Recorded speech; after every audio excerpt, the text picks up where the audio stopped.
Have you ever dared to change? Dare to come out of your comfort zone? I was born and raised in Paris. At the age of 26, I moved to Norway for love.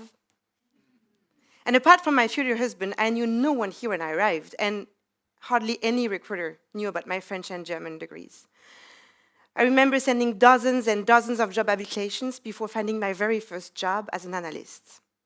Over the years, I managed to build my career, all while raising 3 children, born in less than 4 years. At the age of 38, I found myself stepping into the CEO role of a Norwegian company, overseeing over 100 employees.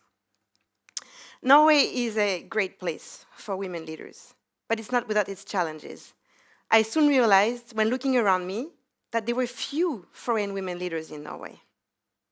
There is a paradox here. On one side, there's a clear need for qualified labor. But on the other side, many highly skilled foreigners in Norway do not get a job at the qualification level. Today, 40% of foreigners in Norway have a job below their qualification levels. And that number hasn't changed, unfortunately, over the last 10 years.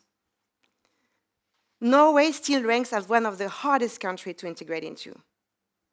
And the situation is worse for women. Despite the great potential that foreign women possess to contribute to the Norwegian workforce, the latest figures from Statistics Norway show that foreign women experience a lower employment rate than foreign men. So why? Why is it so difficult for foreign women to climb the ladder all the way to the tops? There are a few reasons. First, foreigners usually don't have a professional network, which is key to unlock professional opportunities. One recent study from Oslo Met showed that 60 to 80% of vacant positions are not published online. Second, some foreign women can have a degree with little to no recognition on the job market in Norway, whereas it can be highly acknowledged abroad. Sometimes a degree takes several years to be approved by Norwegian authorities. Sometimes it never gets approved. Another thing is recruiters can have unconscious bias, as we all do. But that bias can impact the choice they take when recruiting outside the company. 4 out of 5 Norwegians agree that discrimination exists when hiring people with a foreign background. So you can imagine that such discrimination impacts the choice they make on foreign women. And this leads to a fourth aspect, harder to measure, yet highly significant. It is painful to get dismissed. One recent study showed a recurrent pattern among highly educated foreign women, some with 2 master's degrees, some with a PhD, that will lose self-confidence and then self-esteem due to constant rejection. It turns into a self-fulfilling prophecy where women at the end struggle to sell themselves in job interview or end up not applying at all to senior leadership positions because they don't feel worthy.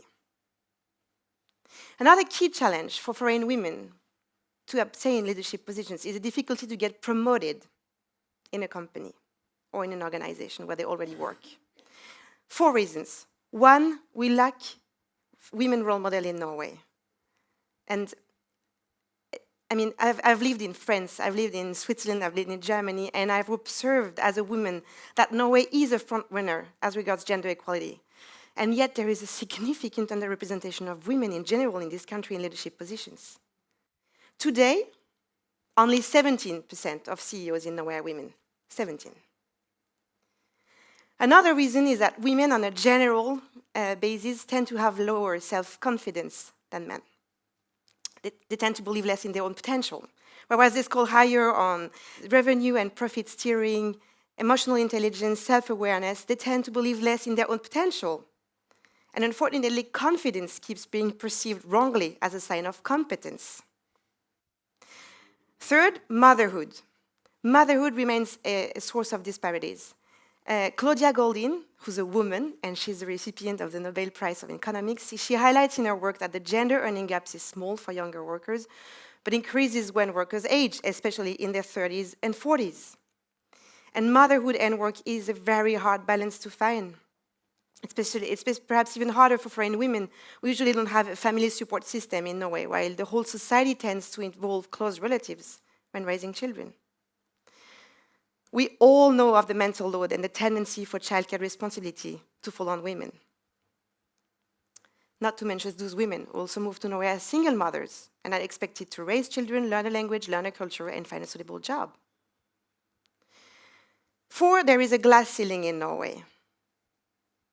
Sometimes the cultural gap is a source of misunderstanding and comes in the way for foreign women to obtain leadership positions.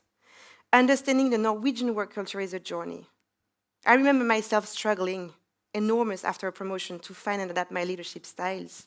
As a French person, I had to find a way to talk to the brain, but also the heart of my teams for them to be seen, motivated, and do their best. So what can we do about this? And after all, why should we do something about this? Labor force participation at the right level is not merely about securing jobs, it's the very bedrock of integration.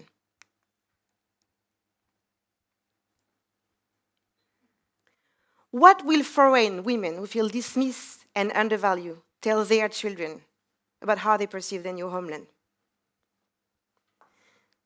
A new law about to be adopted will require that 40% of board members of Norwegian-listed companies are women. It's been the case in France since 2017, and today, more than 40% of board members of French public companies are women. It's been successful. Immigration will continue to increase over the next decade. It's a reality we have to cope with.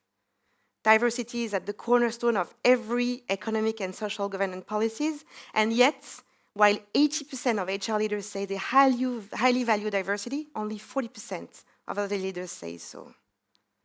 So for all these reasons, we have to do something about it. For the record, they already have public and private structures helping top-educated women in their job search and doing an amazing job. Trondheim Opportunities, Go Umbrella, International Drammen, Sammen om Jobb, to mention a few. But there's nothing systemic, no agreed process. Diversity is being open and curious and take the best that comes from abroad without diluting the heart of what makes Norway so great, so unique. For example, I remember on the very first day at my first Norwegian job, my boss told me, "You can talk to me as a friend." And as a French person, it was an enormous cultural crash coming from a country where hierarchy is extremely anchored in any professional relationship. The Norwegian work culture is driven by low power distance and a high culture of trust, to mention a few things. And this is great, this is unique. So diversity needs to be done intelligently. It's not about how you look or numbers. It's about valuing the unique perspective that each person brings to the table. So what are the key takeaways here? For women out there, top-educated women who still struggle to find a job they dream about or hope for something bigger, it is possible. You can do it. There are solutions. It's a bumpy road, but there are solutions. When I look back at my story, I'm extremely grateful for my first employers to have taken a chance on me. Based on my experience, I would also underline the importance of sponsorship and mentorship, both inside and outside your organization. I remember my first mentor was one of the directors of the workplace I was working at, and he kept telling me, dare to ask, dare to ask. Most people are happy to tell their story and give you a hand when they can. You should also update and polish your LinkedIn profile, join unions, which play a very important role in Norway, attend industry events, team up with other women leaders or alumni from your country, your school. Take the time to build your network step by step. It will pay off. Sometimes companies hired based on chemistry and talent hunting, and job creation comes directly from networking.